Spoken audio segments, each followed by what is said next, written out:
ఉషోదయం ప్రేమించు కాపరి ఉషా కిరణాలు ఉదయకాలపు వాక్య ధ్యానమునకు మిమ్మల్ని ఆహ్వానిస్తున్నాం. ప్రార్థన. మా స్థుతులకు ఆధారభూతుడు అయిన గొప్ప దేవ, ఈ ఉదయకాల సమయానికై వందనములు స్తోత్రములు చెల్లించుకుంటున్నాం.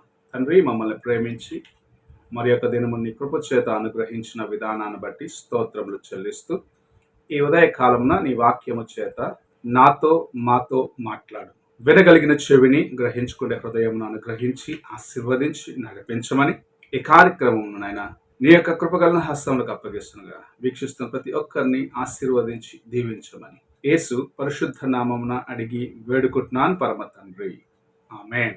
ఈ ఉదయకాలపు వాక్య భాగము యోహాను సువార్త 10వ అధ్యాయము 25వ వచనము నుండి 29వ వచనం వరకున్న వాక్య భాగమును చదువుకుందాం.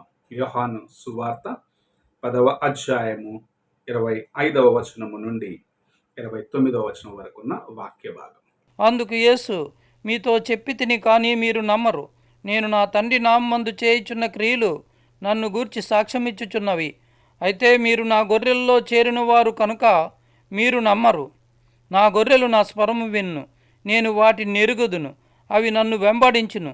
నేను వాటికి నిత్యజీవము నిచ్చుచున్నాను కనుక అవి ఎన్నటికి నశింపవు. ఎవడునూ వాటిని నా చేతిలో నుండి అపహరింపడు.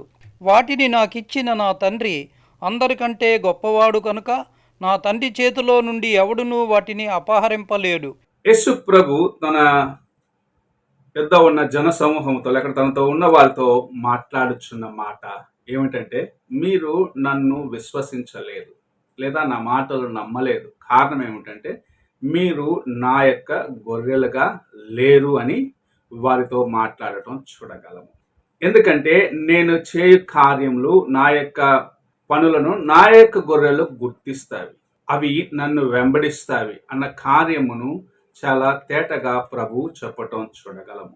ఈ ఉదయ కాలమున దేవుని యొక్క మందలో ఉన్న గొర్రెగా నీవును నేనును ఉండాలని ప్రభు ఆశిస్తూ ఈ కార్యమును మనకు తెలియపరుస్తూ ఉన్నాడు. దేవుని యొక్క మందలో ఉన్న గొర్రెకు తన యొక్క కాపరి యొక్క స్వరము బాగా తెలుసు.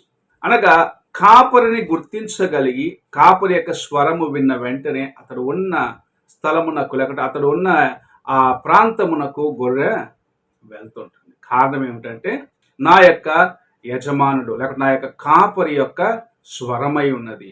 ఆ స్వరము ఉన్న స్థలమునకు నేను వెళ్ళినట్లయితే నేను క్షేమముగా ఉంటాను, నా యొక్క అవసరతలు తీర్చబడుతున్నాయి అని ఎలాగైతే గొర్రె కాపరి స్వరం విని అతని ఉన్న స్థలమునకు వెతుక్కుంటూ వెళ్తుందో, అలాగనే దేవుని ప్రజలైన వారముగా ఉన్న మనము, నీవును నేనును ఆయన స్వరము అనగా ఆయన యొక్క వాక్యానుసారముగా జీవిస్తూ ఆయన చెప్పిన కార్యములలో లేకపోతే ఆయన చెప్పిన మెట్టుకు నడుచుకుంటూ ప్రతి స్థలములో ఆయనను ఇతరులకు చూపించేవారిగా నడుచుచు ఆయన యొక్క అడుగు జాడలను నడిచేవారిగాను, ఆయనతో పాటు నిత్య రాజ్యంలో యుగ యుగములు జీవించే ఆ కృపను సంపాదించుకునే వారిగా ఉండాలని ప్రభు ఆశిస్తున్నాడు. అందుకే మనము చూసినట్లయితే 28వ వచనంలో చెప్తున్నాడు, నా గొర్రెలకు లేక నేను వారికి నిత్య జీవమునిస్తానంటున్నాడు. నా గొర్రెలు నా స్వరము వింటాయి, నన్ను వెంబడిస్తాయి అని చెప్తున్న ప్రభు వాటికి నేను నిత్య జీవమునిస్తానంట. అనగా నీకును నాకును ప్రభు ఆయనను సేవించే వారికి, ఆయనను వెంబడించే వారికి నిత్య జీవమును, నిత్యము ఆయనతో ఉండే ఆ కృపను అనుగ్రహించాలని ఆశిస్తూ ఉన్నాడు. ఆయన గొర్రెగా ఉంటే మాత్రమే ఇది సాధ్యమవుతుంది. ఎందుకంటే ఆయన యొక్క గొర్రెకు ఆయన యొక్క స్వరము తెలుసు. ఆయన గొర్రెగా లేకపోతే ఆయన స్వరము వినబడదు, విన్నను మనం గుర్తించలేము. లోకములో ఇతర ఆకర్షణల చేత ఆకర్షించబడి దూరముగా వెళ్ళిపోతారు. ఎందుకంటే అది నా కాపరి యొక్క స్వరము కాదు. నేనెందుకు అక్కడ చెవి గాలి అన్న రీతిగా అలాగూ వెళ్ళిపోయి చివరికి ఏదో ఒక ముళ్ళ పొదల్లోనూ చిక్కుకొని వేదనతో బాధతో అలమటిస్తారు. ప్రభు అంటున్నాడు, నా గొర్రెలు నా స్వరము వింటాయి. నీవు దేవుని స్వరమును విని ఆయనను వెంబడించే గొర్రెగా ఉన్నావా అని మొదటిగా పరీక్షించుకోవాల్సిన సమయం ఇది. నీవు ఆయన యొక్క గొర్రెగా ఉన్నట్లయితే ప్రభు సెలవిస్తున్నాడు, వారికి నేను నిత్య జీవమునిస్తానంటున్నాడు.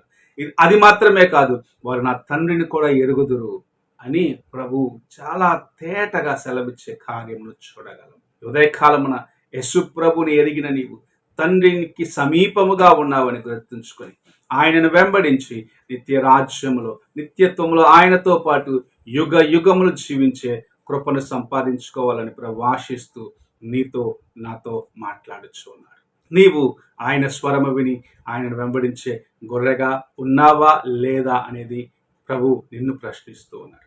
ఒక్కసారి నీ హృదయాన్ని పరీక్షించుకో. ప్రార్థన చేసుకుందాం.